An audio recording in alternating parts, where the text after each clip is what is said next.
35192, by the way, if you want to send a text. A lot of people texting me about this school shooting in Michigan. Oxford, Michigan, this little cow town, about 3,500 people, far northern suburbs of Detroit. 3 dead, 6 injured. Oh, goodness. At a high school, Oxford High School. They've arrested a 15-year-old sophomore. 3 people killed, 6 injured, including 1 teacher. They recovered a handgun from the scene, and the shooting lasted about 5 minutes, which sounds like an eternity. Yeah. In a situation like that. Fired an estimated 15 to 20 rounds and didn't resist when the cops grabbed him. They killed 3 kids in the process. So there you go. Just in his classroom, or was this like an assembly, or we don't know? They're still kind of parsing it out, but yeah. So messed up, man. I was watching a thing, listening to a thing where Bradley Cooper was talking about getting held up at knife point in the subway a few years ago. And at first he didn't realize what was going on. This is why I never, ever, because I was also reading about a guy. I'm jumping around here, but the 2 stories were very similar to me. There was a guy in New York who was sleeping on the subway when a guy walks up and just stabs him to death. And just a guy who's 32 years old, he's on a train. Guy walks up, unprovoked, stabs the guy in the neck, and gets off the train. I was like, all the years I was riding the L or riding the bus, I never had headphones on. Even reading a book, you're looking up all the time. Right. Head on a swivel. I couldn't believe the people I would see. I understand getting comfortable the longer you live somewhere, but the people that I would see asleep on the train, I was like, man, I've been real tired on the train too, but holy cow, would I never close my eyes on the train. I don't even like walking around with headphones on. No, like if I'm jogging, I'm not listening to music. I'm jogging. Hit by a bus or something, Or just somebody, who knows, you know? In a situation like that, a car is at least your worries. Yeah. Somebody jumping out of a bush. This is the Bradley Cooper clip. I used to walk around New York City. He was talking to Dax Shepard about it. All the time with these on. And this is pre-pandemic, and I was on the subway, and I got held up at knife point. When? The October before the March pandemic hit. And I felt somebody coming up, and I thought, they want to take a photo or something. And then I turn, and I look down, and I see a knife. I had gotten way, way too comfortable. Now, I have my headphones on the whole time, so I can't hear anything. I'm just listening to I music. think it's funny when people gasp. Why? I do it a lot. That's the reaction. Because it's not a natural reaction to me, so I find it humorous when other people do it. Yeah.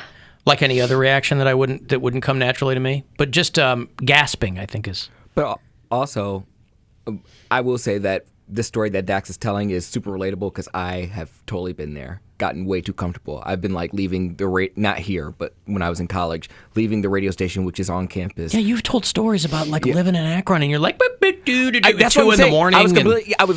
My shift one year, my shift was from 7 to 11 p.m. So it's pitch black in the middle of winter. So I have my coat on, I have my hood on, and then I can't walk in silence. So I had my headphones on too.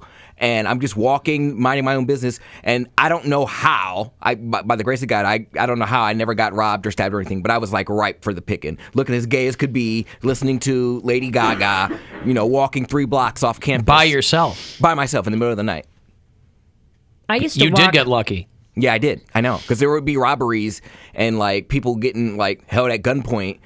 We would get those emails all the time, and it would be like, oh, wow, that's right across the block from me. That was literally an hour after I got home. Or it would be so close, but it was never me. I got pistol whipped in front of my first apartment. I've told the story.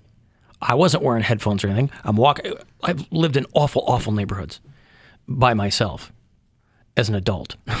And just my very first apartment was just one big room. It was just a terrible place, terrible neighborhood. And I'm walking up. I'm working 2 jobs, working 19 hours a day, and I'm putting my key in the door, hoping it opens up. Bang! Somebody comes up behind me, they take my wallet, Dang, dude. Yeah. I used to work downtown, and I'm very lucky as well, where I would get off work bartending at 4:00 in the morning and just walk to my car and not think anything of it. And I was like 23, like a 23-year-old girl. I always call walking someone. alone But and- never thought anything of it. Like you never thought. I never thought I would get hurt. I would never thought I've never anything. That's not privilege. Thought that. Like I've never. But that's the thing. Like I would think that all my life. Like that. Like okay, this is when these type of things happen. Right. So like that's always been on my radar. So I'm always like head on a swivel, paying attention. Like listening for footsteps behind you. Yeah. Things like that. It I've honestly- always thought about that. It wasn't until I started working the road for comedy that stuff kind of started to sink in, where it was like, I found myself in a couple compromising situations on the road, and I was like, I need to be more careful in general. Like, I never got robbed or raped or anything like that, but Just it was situational awareness. yeah, just one step away from that, from being stupid. I always where- call my mom, but I call my brother, or like just any person that people know when I'm walking. They're like, "Are you walking somewhere?" I'm like, "Yeah," because they know the only time I ever call them is when I'm like, it's in the middle of the night and I'm by myself. I'm like, just in case someone want to Trayvon Martin me, you know how to call the police. Yeah. Send a text message. They know, and they're like, I don't fault you for doing that. I call my mom, I call my brother, I'll call my friend, even if just talk to me about whatever. I just need to know. I need to have someone on the phone. Staying in like shady places on the road, like roadside motels and stuff, because bookers are cheap and they're like, "Oh, this is your free hotel. You don't have to take it, whatever." And where you like put your luggage in front of the door to make sure that like nothing happens. Or I'd send my sisters like a text message like, "Hey, this is the address of the motel I'm at," and that would I don't want to freak them out, but I'm like, just so people know where I am. There's It's in your hookers location. and cocaine and all kinds of stuff going on in these little. You're in the middle of nowhere, in the middle of Iowa. Some of the road was fun. Some of the road is fun. The hookers and the cocaine. Probably more fun for you than Mary, though. Yeah. Well, but I would take my kids on the road, but I would always make sure that I knew where I was staying with them, or if they, when they were a little older, they would stay in the hotel if it was a nice hotel. But there's times when I'm like, yeah, you guys are going to come to the show with me and just hang out in the back or whatever. Yeah. They're like, well, this is fun. I'm like, listen, you got some candy. Leave me alone. Right. Having a good time. You got some candy. Leave me alone. Not everybody gets to go to. Dubuque. Yeah, exactly. Want to see Michigan? You're in Michigan. Welcome to Muskegon, Oxford. Yeah. Keep your head down. Al and I can't even casually play Lenny Kravitz anymore because my wife has become conditioned to hear that as the signal that it's time to get down and boogie horizontally. Why? Lenny Kravitz. Hey, Lenny Kravitz. What because, song? because American Woman. No. I mean, no. I could see there's a lot of funky Lenny Kravitz stuff, but I think when you hear Lenny Kravitz, if you're the lady, you're also picturing Lenny Kravitz, and that probably helps immeasurably, because Lenny Kravitz, as hot. we've well established on this show, very hot. All big fans. All big fans. Not a one of us, irrespective of which way our Peter teeters, does not marvel at the Greek god that is Lenny Kravitz. Alan Cox Show After Hours line, by the way, if you want to get a message there, just leave something quick. You can do that anytime you like. It's 216-986-8903. There needs to be a mashup with Welcome Back Potter and Harry Potter called Welcome Back Potter, where he returns to Hogwarts to teach. The possibilities are endless! Exclamation mark. Jane from Parma. I love Gene from Parma. I do Gene too. from Parma. He knows it. Somebody had to have done that 15 years ago. Welcome Back Potter. I'm sure some sketch comedy group did that when Harry Potter was a big thing. But I'll tell you this. You know the actress Monica Potter? No. There's a show called Welcome Back Potter. It's on HGTV. Monica Potter is real cute. She was in a lot of movies. Not quite sure what she's doing now. She was the wife in Con Air. She's blonde. Oh, yeah. Real cute. I think she was on a TV show for a long time, like a This Is Us type TV show. Well, she's from Cleveland. And so Welcome Back Potter is her coming back and renovating her childhood home. I've never seen the show, didn't even know it was on, but Monica Potter has a show called Welcome Back Potter. I think that would be so depressing. What's that? Going back and renovating your childhood home. Dude, No, it'd be a labor of love. Well, no, mine. way. Because I would. Well, be she was on Parenthood. That was with Dak Shepard, the aforementioned, on that TV show of Parenthood. She was on that. I'd be depressed just because I'd go back to my childhood home. I'm like, wow, this is way better than we left it. There's no holes in the wall. There's no like boogers stuck to the top of like My anything. childhood home looks so different on the inside now just because my parents have done things to it over the years. It just looks, I mean, they haven't knocked out walls or anything. I don't think they knocked down any walls. But they've just like redone all the rooms. You guys have a garage door that actually works. Ours don't. Ours just kind of sat there. We couldn't get it open. So it Dude, just... I grew up in a hoarder house. Yeah, that's pretty gross. Those Yeah, were like she was anything they she would was have making done. paths with Right. newspapers on either side. We had one path that went through the yeah. whole house. She was kicking stuff out of the way to like, Cats and mice. yeah, and had a machete, shrews. old pumpkins. Is that house still standing? That house is still there. They gutted it when we got evicted, and I have honestly like fantasized, like daydreamed Daydreamed it. Daydreamed, sure. about Dealer's going choice. back there. And like, I don't know, there's a family that lives there, but I feel like they'd be super weird if I knocked on their door and was like, hi, I used to live here when it was dilapidated and I'd like to see what you did with it. You know what I mean? But, and yeah, like anything would be an improvement. Isn't from that a the way I Miranda grew up. Lambert song? The House That Built grew- Me. Yeah, the house that built me. So Monica Potter from Cleveland, she was in Patch Adams. She was in the first Saw movie. She did a lot of work. Very pretty. She's exactly 1 week younger than me. June 30th, 1971. And so she returns to, I don't know if this show is being currently produced or what, but Welcome Back Potter is about her coming back to Cleveland to redo her childhood home. Where? What part of Cleveland, or does it not say? She graduated from Euclid High School. Huh. She went to Villa Angela Academy and then graduated from Euclid High School. So what is that, East Side? Yeah. East Side! So then relocates to Chicago, does some commercial work, then moves to L.A. Yeah. So Welcome Back Potter, Gene and Parma. Not, again, I guarantee somebody had to have come up with Welcome Back Potter when Harry Potter was like a big thing. But currently, it is Monica Potter's HGTV show, I feel like which that. now I want to watch because she's super cute. And, why not watch somebody redo their childhood home? If you had the means and the resources and the inclination to do that, No. you wouldn't want to do that? Dude, because there's so many horrible memories in that house. I wouldn't want to go back. But you would essentially, there? not to live, to redo it. You would flip it. You would essentially scrub. It would be very cathartic, I would think. No, because it's still that house, that plot, that address is still not one of good memories. Like redoing your childhood home, I've had friends that have done this. You had to have a good childhood to want to do that. But also, and obviously I can't tell you your business. I don't know what that was like. But wouldn't changing the house doesn't know where it is, but changing the immediate environment, wouldn't that, if the place didn't look like you remembered it, wouldn't that to some degree I remove don't the think bad so. mojo? No? I don't think so. Because even just going in, What about burning some sage? maybe some sage. I didn't think about sage. Okay.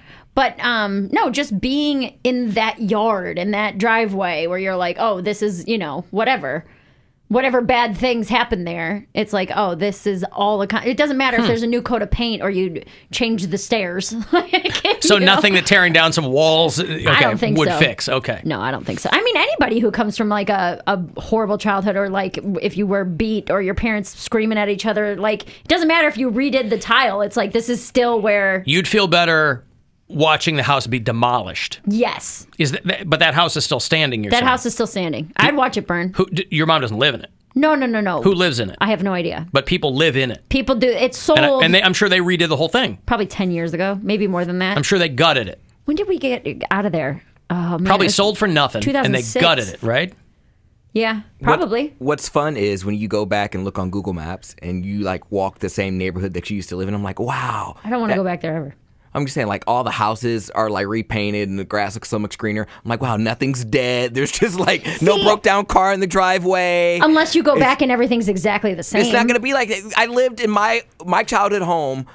I don't even remember when I moved out. Maybe like when the housing market crashed. Maybe like 12, 13, maybe.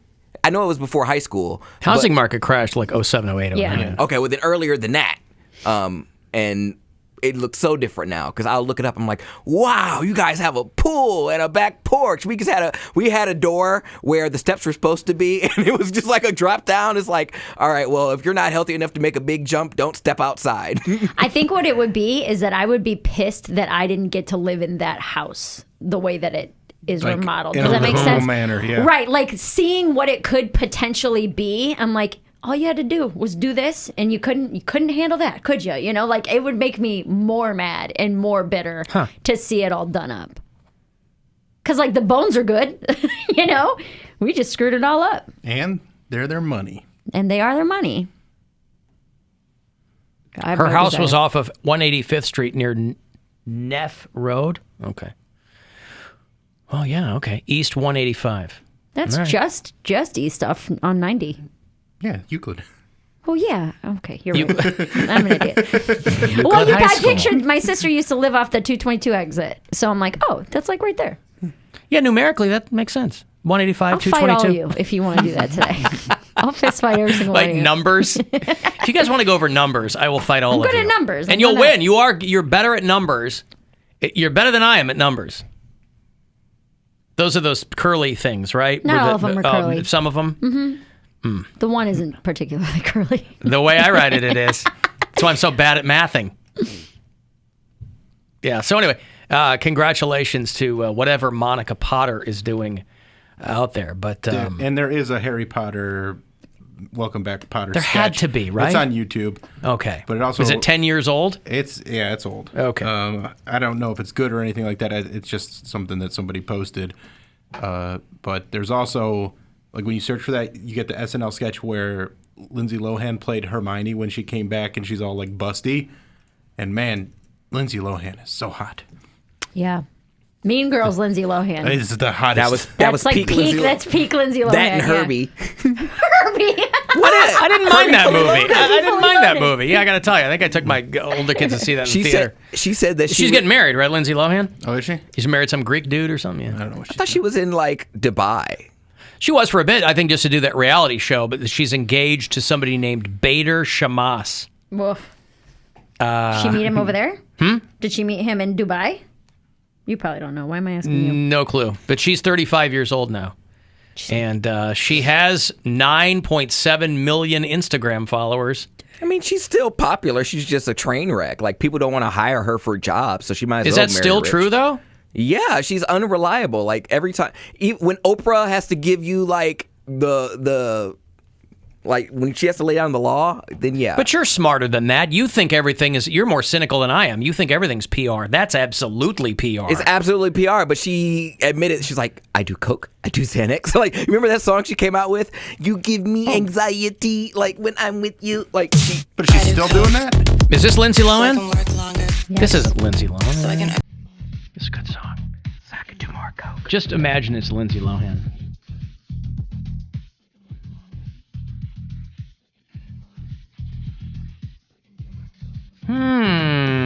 No, I don't remember Lindsay Lohan doing a song. We played it.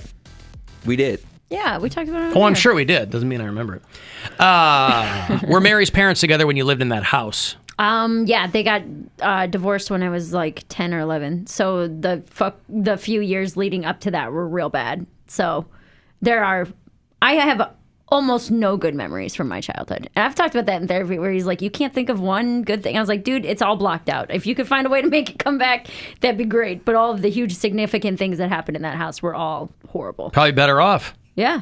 Oh, yeah. repressing. Yeah. If I'm repressing the good stuff, I don't even want to know about the bad stuff I'm repressing. And I know, I mean, that's all I wouldn't want to redo a house that held that much sadness, you know? So I'm saying this Potter chick must have had a good life. Yeah, because you believe in like mojo in houses and stuff. You believe in Yeah. like, I wouldn't want to live in a house where somebody got murdered. Yeah, You 'cause believe so in many like, horrible you things believe in happen psychic there. energy sitting in a house. No, I think it's just that, I mean, those vibes and that energy and that negativity is in that space. For me, obviously the house, the people who live there now, I don't know if they feel it, but Does that also go for the exterior? Could you live in the house next door? Because you're no. moving back to Berea, Because- so you're one step closer You're moving much closer to that house. The house next door was Miles Stevens' house, and his dog bit me on the face. Miles Stevens? Yeah. And his dog bit you on He the had an face. Akita, and the Akita's my whole head was in the Akita's mouth. It gave me a scar on my chin and on my eyebrow. Did So it no, I jump? couldn't Did live it there. lunge at you? Yes. They were Or were very you mean playing dogs. lion tamer? No, I was just sitting by the coffee table, and the dog jumped at me and bit my face. It used to attack our dog all the time. Really? And Yeah. it wasn't leashed?